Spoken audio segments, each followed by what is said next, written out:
Hi, my name is Lily Gottfried, and you probably know my dad, Gilbert Gottfried, as the famous comedian and actor.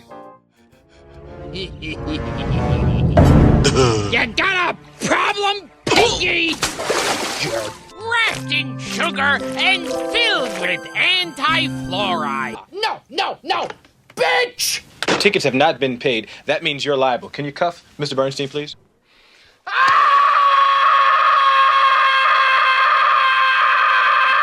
Hey, Pea-Brain, what are you doing here?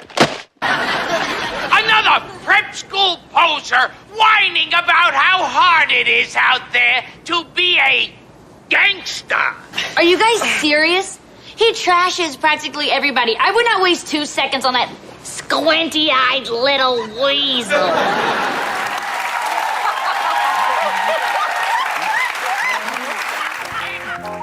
But nobody knew he was also a very talented artist.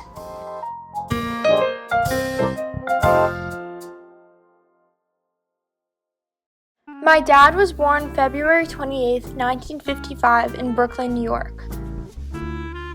He was a very shy and quiet kid, and he really struggled in school. Gilbert shows very little effort in his schoolwork. Gilbert is capable of better work. He has to try and be more outgoing. He is very quiet and keeps to himself rather than play with other boys. Gilbert has a failing average in math. His homework doesn't get done and are the cause of his poor marks. He has not been participating often enough. But then, one special teacher recognized his talents and wrote, "Gilbert excels in art. He uses cartoon characters frequently. The children enjoy this. Please further this gift of his." You know, here's what I sometimes think about Gilbert. You know how you say, like people say, the brain, the left is more suited to like mathematics, and the right is your creative side. Well, Gilbert's right side must have been huge because he had all that creative energy. My grandmother Lillian took the teacher's advice and signed my dad up for an art class at the Brooklyn Museum. He learned how to make papier-mâché masks. In fact, he was very proud that his work was highlighted in the museum's pamphlet. Fierce teeth, strong black yarn eyebrows and mustache, and supersonic eyeballs might cause you to wonder why Gilbert Gottfried, 12, made his brilliant orange mask cry red felt tears. He brought home his mask-making skills and started to put together little puppet shows for his parents and sisters. This may have been the start of his love of performing.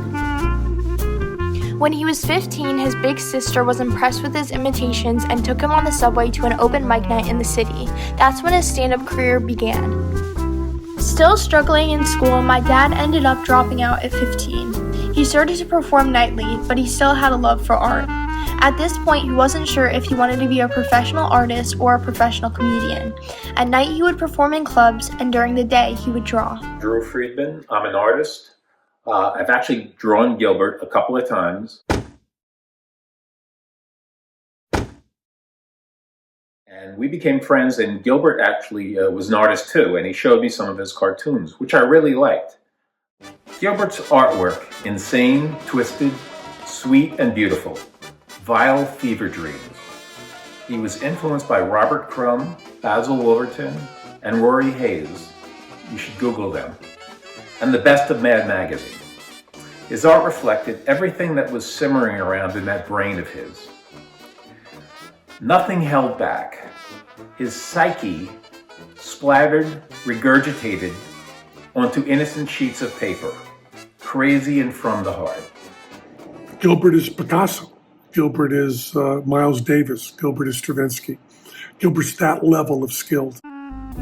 Looking at his artwork, it's really interesting because it's rare to find anybody even close to as talented in their field as Gilbert. A way of looking at the world that was so important to his comedy also manifests itself not just in words and in acting, but also visually. His visual sense also overlaps his comedic sense. You see the exaggerations, the cartoony quality, the pop culture, the taboos. They're all in the artwork. Hi, my name is Neil Glazer. I'm an art publisher for over 35 years, and I recently had the honor of viewing Gilbert Gottfried, the comedian's artwork.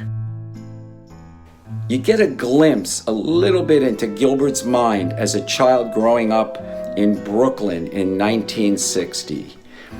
There are movie stars that he must have seen at the cinema. There are television stars that he obviously viewed over and over again. And just as importantly, there are the characters out of Brooklyn, the seedy and interesting characters that he must have encountered every day of his life. Gilbert Gottfried observed them and drew this Americana that he absorbed as a child. I remember my father looking at one of his drawings, and my father kind of was taken aback, but not angrily, but he was taken aback because he saw like some kind of sexual image, you know. So, that's what Gilbert expressed everything. He wasn't, conservative. He expressed everything. And the art is wonderful and gives another little glimpse into a heart and soul that culture will be studying, I think, forever. They're great pictures.